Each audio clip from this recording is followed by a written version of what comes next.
Bonjour et bienvenue les Gémeaux pour votre tirage du mois de mai 2020.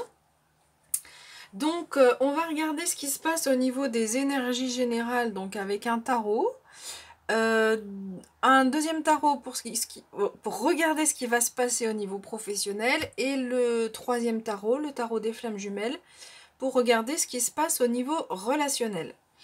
Alors, je dois dire les Gémeaux que vous avez donc sur les 7 cartes des énergies générales, vous avez 4 cartes qui sont des arcanes majeures. Donc ça veut dire que ça amplifie en fait les messages.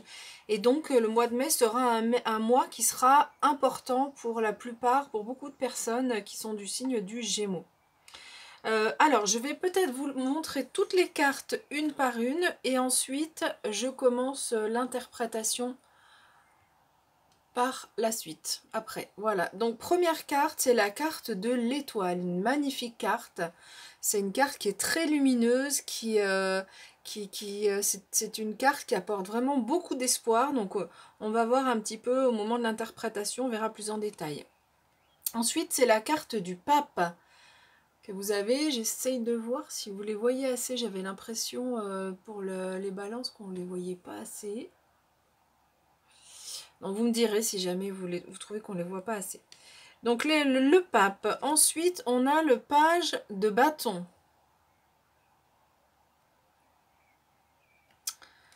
Ensuite, on a cette magnifique énergie du roi de bâton, toujours. On verra qu'il y a pas mal de bâtons dans votre jeu. Il y a de la motivation sur ce mois de mai, ça va dépoter. Vous allez avoir beaucoup d'envie, beaucoup d'avancée.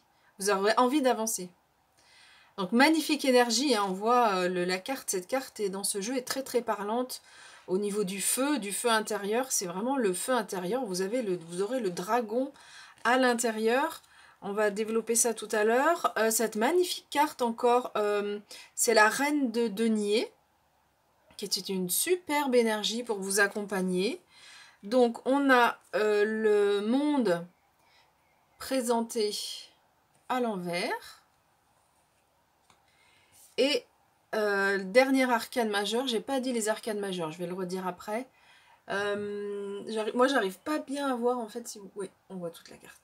La roue de fortune, avec ces piles là qui sont superbes. Alors, je fais la netteté et on y va pour l'interprétation. Donc, les arcanes majeures, on a donc l'étoile arcane majeure, le pape, on a le monde inversé et on a la roue de fortune. La roue de fortune, pardon. Alors, au niveau de vos énergies générales, on peut dire ici que vous pouvez vraiment avoir de l'espoir. C'est une magnifique carte d'espoir, cette étoile, et c'est aussi une carte de protection. Ici, on nous dit que sur ce mois de mai, alors, nos guides sont toujours là. Donc, effectivement, cette carte pourrait arriver tous les mois. Mais disons que sur ce mois de mai, si vous avez des besoins, cette carte vient nous rappeler que vos guides sont là. Donc vos guides de lumière, ça peut être aussi une personne de votre entourage qui est défunte et qui vient aussi vous accompagner parce que donc le pape, c'est la sagesse avec une certaine autorité et enfin une autorité, c'est pas la figure autoritaire, hein, c'est pas l'empereur, mais une certaine renommée, une sagesse qui est installée. Et c'est aussi, le pape, ça peut être aussi euh, un, un guide, je vais y arriver, quelqu'un qui vient nous enseigner. Voilà. Donc ça peut être soit quelqu'un qui va vous aider dans la vie terrestre. Moi, j'ai la sensation avec l'étoile que c'est peut-être un défunt, quelqu'un qui vous était cher et qui est là pour vous protéger. C'est vraiment ce que je ressens avec ces deux étoiles. Alors, sur ce mois de mai, il y a vraiment, vous allez avoir des désirs, des envies de bouger, envie d'avancer avec ces deux cartes de bâton. Sur les arcanes mineures, on a deux bâtons. On verra dans le professionnel qu'il y en a encore d'autres. Parfois le même, il me semble qu'il y a le même ici. Donc, ce valet de bâton, ici, nous parle de... Alors, les valets, c'est de l'énergie du débutant, quelque chose qui débute. On voit ce jeune garçon qui s'essaye à la magie sur son pauvre lapin ici.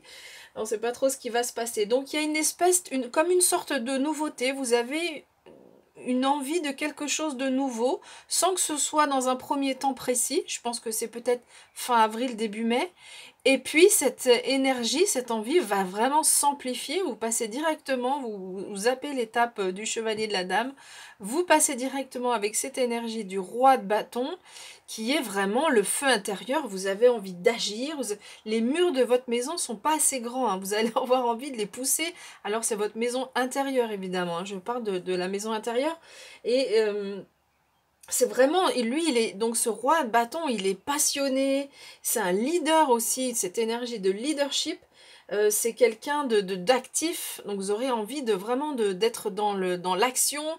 Il y a une certaine virilité, alors que vous soyez homme ou femme, hein, à chaque fois, quand vous recevez des énergies, soit roi, soit reine, que ça fonctionne, que vous soyez homme ou femme, bien évidemment. Donc vous avez vraiment cette belle énergie d'avoir envie de faire plein de choses, d'avoir envie d'aller de l'avant. Voilà, il y a le feu intérieur qui vous fait bouillir ici. Et puis on a cette magnifique reine de denier qui... alors cette reine, elle est proche de la nature. C'est vraiment... vous aurez vraiment de la... si quelqu'un vient vous demander des conseils, vous saurez... vous serez pardon, cette personne, vous saurez donner les bons conseils. C'est quelqu'un qui... C'est une figure protectrice ici. Hein, donc vraiment, il y aura une envie on rejoint la protection ici. Donc vous recevez cette énergie de protection encore une fois. On vient de nous le rappeler. Et ça, là, ici, ça peut être aussi... Donc ça peut être une femme aussi qui vient vers vous pour vous aider. Mais ici, ça peut être aussi vous qui aidez les autres parce que vous avez cette capacité à écouter. La reine de denier, c'est aussi la guérisseuse. Alors guérisseuse, ça peut être quelqu'un qui fait du soin énergétique, mais ça peut être aussi cette capacité à faire du bien aux autres simplement en les écoutant. Donc voilà, vous avez encore cette belle énergie. Ces deux énergies sont vraiment superbes pour ce mois de mai. Et puis avec les arcanes majeures, c'est waouh, vous avez un tirage qui est très très beau. Alors, avec le monde à l'envers, on vous dit ici que vous êtes en train d'achever un cycle, mais que la fin de cycle n'est encore pas pour ce mois de mai. C'est encore pas pour tout de suite, mais ça vient parce qu'il y a quand même ces deux cartes, hein, nous parlent de cycle et de karma. Donc même si on ne vient pas finir un cycle sur ce mois de mai, vous êtes dans l'initiation, vous êtes dans la motivation, il y a des choses qui se mettent en route. Et du coup, la roue de fortune, donc c'est la roue de votre karma, se met en marche et il y a quelque chose qui avance. Donc c'est pas forcément la fin d'un cycle, mais cette roue, elle avance. Vous êtes en train de faire des avancées sur votre développement personnel. On va regarder ce qui se passe au niveau professionnel avec ce magnifique oracle. C'est pas un oracle, pardon, c'est un tarot. C'est le tarot de Golden Wheel de Mila Lozenko avec en fait des consonances slaves. Il me parle énormément, tant au niveau des graphismes que des couleurs. Je le trouve absolument très très beau. Voilà, c'était la petite parenthèse. Alors, au niveau professionnel, je montre encore une fois les cartes et ensuite je fais l'interprétation. Donc, on a le 5 de denier. Donc, au niveau professionnel, on voit qu'on attaque le mois de mai avec un peu de déception. Je vais développer tout à l'heure. Si je la mets là, est-ce qu'on la voit? Pas sûr. Hop. Ensuite, on a le 7 d'épée. On a ce cavalier de bâton, donc encore les bâtons, hein, donc l'énergie du cavalier. Cette fois, on avait tout à l'heure donc le valet, vous avez le cavalier, le roi de bâton, toujours cette énergie. Donc peut-être que le feu dont on a parlé tout à l'heure va plutôt agir sur la sphère professionnelle. On va développer. Encore un cavalier, donc le cavalier de denier et le roi de denier. Vous aviez tout à l'heure la reine de denier. Donc vraiment, ces énergies-là, c'est quand même vraiment... vous avez, à part ces deux premières cartes, mais des énergies de cavalier et de roi, plus la reine de denier ici. Vous avez vraiment un jeu qui est très très complet, vraiment beaucoup d'énergie, tout ce qui se dégage, je trouve que les couleurs sont très parlantes au niveau de l'énergie qui va se dégager sur ce mois de mai. Vous allez, franchement, vous n'allez pas vous laisser faire, hein, au niveau professionnel, mais même dans votre vie personnelle, vous n'allez pas vous laisser faire. Il y a des envies d'aller de l'avant, mais allez, on y va. Je commence l'interprétation. Donc ici, donc je l'ai dit tout à l'heure, c'est vraiment un sentiment de déception au niveau professionnel. J'ai la sensation pour certains et certaines d'entre vous. Alors, je fais une précision, si ce tirage ne vous parle pas, c'est que il n'y avait pas de message pour vous, donc vous pouvez aller regarder sur d'autres chaînes, d'autres tirages, mais il est possible que, donc comme je fais un tirage qui s'adresse à plusieurs personnes, que pour l'une ou l'autre personne, ça soit pas à 100% exact. Voilà. Donc ici, au niveau professionnel, il y a comme une sorte de déception, une sorte de pas avoir réalisé ce qu'on voulait réaliser. Il y a un sentiment aussi de manque, voilà, quelque chose qu'on n'a pas réussi à réaliser. Alors pourquoi? Parce que sans doute, visiblement, on a vécu des duperies. Quelqu'un qui sait, une ou des personnes au niveau professionnel qui a fait des coups bas, hein, qui a fait des coups bas avec ses épées, mais en se cachant, hein, évidemment, vous savez pas qui c'est, vous cherchez là, vous êtes les soldats, vous cherchez qui c'est, mais il est question de duperie, quoi. Voilà, il y a quelqu'un qui, qui n'a pas joué franc jeu. Voilà, on pourrait dire ça, et du coup, c'est sans doute ce qui crée ce manque, cette déception au niveau professionnel. Mais alors là, vous prenez les choses en main. D'une part, vous les prenez au niveau de votre énergie, de votre motivation. Vous ne vous laissez pas faire. Donc ce cavalier de bâton, lui, c'est la vivacité. Il bouleverse les choses. Alors là, lui, il fonce, on le voit, hein, il fonce en avant, il ne se pose pas de questions. On voit que ses couleurs de jaune, orangé, rouge, que il y a beaucoup de feu intérieur là, vraiment ça bouge. Donc le roi de bâton, j'en ai parlé tout à l'heure, donc c'est ce roi qui est passionné, qui est leader. Donc au niveau professionnel, franchement la personne là, moi j'aimerais pas être à sa place, parce que vous aurez l'envie déjà dans un premier temps, l'envie de passer à l'action, l'envie de ne pas vous laisser faire, et vous allez passer à l'action parce que les deniers, c'est la concrétisation dans la matière. Donc le cavalier de denier, lui, c'est le cavalier qui a des convictions. Donc en fait, vous aurez d'abord envie d'agir là, parce que ça vous convient pas ce qui s'est passé. Et ici, dans vos actions, vous allez pouvoir, en fait, vous allez clarifier un petit peu les choses au niveau de votre esprit, et du coup, comme si vous alliez établir un plan d'action. Et au niveau de votre plan d'action, vous allez vraiment agir en étant convaincu et en étant en ayant la capacité à persuader, à convaincre les personnes qui sont en face. Donc là, vraiment, il y a une belle confiance en vous, hein. Avec ce cavalier, il y a une belle confiance. Et puis, alors, le roi de denier, bah, c'est l'abondance, c'est la prospérité, c'est... voilà, donc les actions que vous mettez en place se solvent par de la réussite, hein. Alors, on n'est pas forcément dans une... si je reviens à ce qu'on a dit tout à l'heure, c'est pas forcément la fin d'un cycle au niveau professionnel, mais vous débloquez votre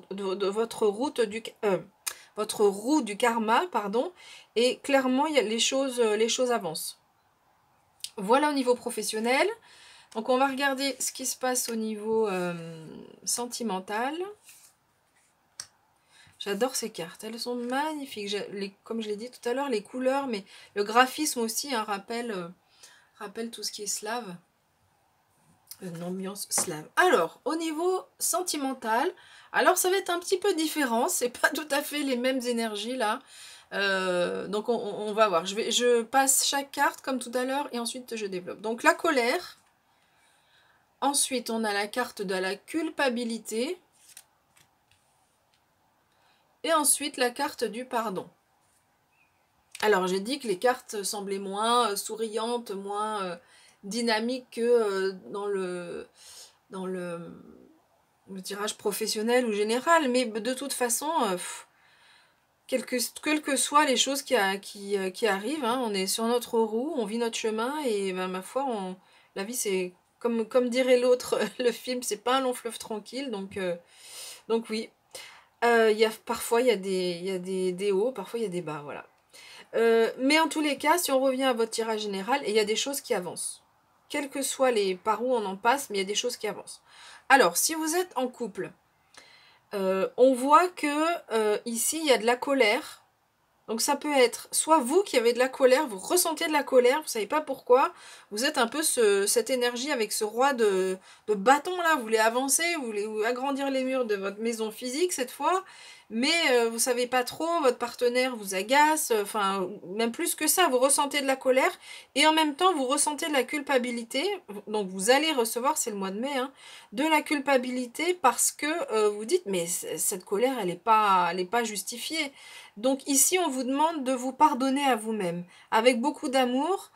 Tout à l'heure, on a parlé de l'étoile et de la protection. Ici, on a ce cœur sur la carte à gauche, là, ce cœur de lumière. Et puis cette colombe, moi je vois une colombe de la paix, qui nous dit que vraiment vous pouvez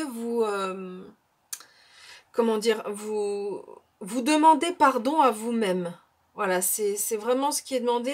Pas besoin de culpabilité. La colère, ça fait partie de nos émotions. Alors, évidemment, c'est une émotion qui est pas simple parce que souvent, la colère, on l'extériorise sur quelqu'un. Et la personne, elle n'est pas forcément responsable, ou même si elle est responsable, c'est pas toujours positif ou agréable d'envoyer de la colère ou de recevoir de la colère de quelqu'un. Néanmoins, c'est une émotion qui existe et donc c'est important aussi de la faire sortir. Donc pas besoin de se culpabiliser. Et puis, cette colère, à un moment, elle va sortir. Essayez qu'elle soit la plus respectable possible. Et ensuite, il y a ce geste de pardon envers vous-même. Si vous êtes célibataire, ça peut être quelque chose du passé, c'est-à-dire qu'il y a eu de la colère, vous avez été en colère contre votre conjoint ou conjointe, que vous avez ressenti de la culpabilité, et ici, on vous demande vraiment de vous pardonner à vous-même. C'est vraiment important, et du coup, au mois de mai, en fait, vous allez réussir à faire ce pardon, et du coup, ça va débloquer, ça va faire avancer votre roue du karma, la roue de fortune, enfin, la roue de la destinée. Le pardon, ça veut pas dire... je vais en parler... non, je vais le dire après. Donc, deuxième cas de figure. Ça peut être votre partenaire qui est en colère. Vous avez fait quelque chose, il se met en colère et vous éprouvez de la culpabilité en disant « Oui, j'aurais pas dû faire ça, ça l'a mis en colère, c'était pas juste. » Non, on n'a pas à subir la colère de l'autre, quoi qu'on ait fait. Donc, sa colère, ça lui appartient, c'est une émotion qui doit sortir, certes, mais c'est à l'autre personne de la gérer. Vous n'avez pas à en subir les conséquences. Et si elle supporte pas vos gestes, c'est son problème à elle. Alors, sauf s'il y a des choses gravissimes ou s'il y a de la tromperie, bon, voilà, évidemment que sa colère, on peut l'entendre, mais quoi qu'il en soit, après, on discute calmement, on prend les décisions. Si c'est plus si votre partenaire n'est plus la bonne personne, elle a pas vous n'avez pas à subir sa colère, c'était peut-être la fin d'une histoire. Moi, j'ai pas trop la sensation parce que ici, on n'arrive pas, on n'est pas au bout. On change pas de cycle. Donc moi, j'ai pas la sensation que votre partenaire ne serait pas le bon partenaire si vous êtes en couple. Mais en tous les cas, vous n'avez pas à subir sa colère et surtout, vous n'avez pas à gérer sa culpabilité. Vous n'avez pas, pardon, à gérer, à être coupable de ses colères. Si vous faites des choses, si la personne se met en colère, c'est parce que ça renvoie des choses chez elle qui la mettent en colère. Mais vous seriez face à une autre personne, l'autre personne ne serait pas du tout en colère. Donc vraiment, ici, il y a ce travail sur la culpabilité que vous allez réussir à faire, hein, puisque vous avez cette carte. Et enfin, donc, je reviens à ce que je voulais dire tout à l'heure, sur cette carte du pardon, c'est le pardon par rapport à soi-même, toujours par rapport à cette culpabilité, et c'est aussi le pardon par rapport à la personne qui est en face. En fait, je voulais surtout en parler sur une relation qui a eu dans le passé, par exemple. Pour les personnes qui sont, plutôt pour les personnes qui sont célibataires ici, peut-être que vous avez eu des relations avec des gens qui se mettaient en colère, des colériques, et vous avez ressenti beaucoup de culpabilité parce que vous vous êtes dit, bon, c'est de ma faute, donc ça, j'en ai déjà parlé. L'idée ici, c'est de, quelle que soit la douleur que la personne a pu nous faire ressentir, l'idée, c'est de pardonner à cette personne du passé. Alors, pourquoi j'en parle pas au présent? C'est compliqué cette notion de pardon quand on est au présent et qu'on subit de la colère de l'autre. C'est très compliqué de lui pardonner. Donc la première étape, si vous êtes en couple et qu'il y a du pardon, qu'il y a pardon, de la colère du partenaire, c'est plutôt un pardon par rapport à vous-même pour vous sortir de cette culpabilité. Ça, c'est hyper important. Alors, le pardon par rapport à quelqu'un du passé ou une relation passée avec quelqu'un qui était colérique, ou le pardon, si c'est vous qui avez été colérique, le pardon à vous-même. Le pardon à soi-même, c'est peut-être un peu plus simple, quoique, mais le pardon, ce n'est pas excuser la personne et dire ah bah oui, il était colérique, c'est normal. Non, c'est pas normal de hurler sur quelqu'un, c'est pas normal d'être violent envers quelqu'un, donc ça c'est clair. Donc ça c'est vraiment un chemin qu'il est important de comprendre et c'est pour ça qu'il y a la carte de la culpabilité. Je trouve que ces cartes vont vraiment très bien ensemble. Le pardon en fait signifie, c'est comme si on tourne la page. C'est ok, il s'est passé ça dans le passé, voilà ce que j'ai appris, hop, on fait la liste de ce qu'on a appris, maintenant c'est son histoire.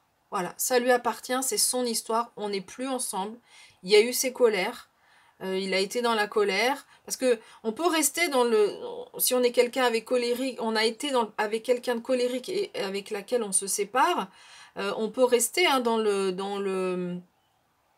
la rancœur, oui, mais voilà, il était toujours en colère, et du coup ça allait pas, et du coup... Alors, en fait, ce qui se passe, c'est que tant qu'on reste comme ça dans cette histoire de ressasser toujours ces histoires du passé qui nous ont fait souffrir, bien sûr qu'à un moment, juste après la séparation, ou parfois dans l'année qui suit, un an ou deux, après chacun, le temps, ça dépend de chacun en fonction de chacune des relations, mais on a ces moments où on ressasse tout ça. Mais à un moment donné, pour avancer soi-même, en fait, c'est pas le pardon, c'est pas pour faire du bien à l'autre en disant oui, bah je lui pardonne tout, il est gentil, etc. Non, le pardon, c'est d'abord pour vous, pour éviter de ressasser ces problèmes du passé, de vous remettre dans des sensations où vous avez été maltraité, par exemple, par quelqu'un qui aurait été colérique.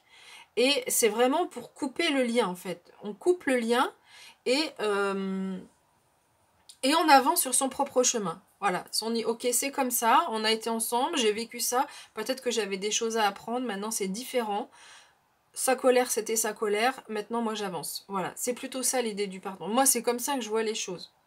Alors comment faire pour pardonner? Bah oui, c'est plus facile à dire qu'à faire, hein. Si la séparation est récente, ou si vous êtes avec quelqu'un de colérique, évidemment, c'est compliqué de lui pardonner comme ça tout de suite. Non, ça prend du temps, c'est évident. Moi, la méditation m'a beaucoup aidée. Et puis après, c'est l'évolution personnelle aussi que ça permet de... La compréhension de tout ce qu'on a vécu est vraiment hyper importante. Voilà, j'espère que cette interprétation vous a plu.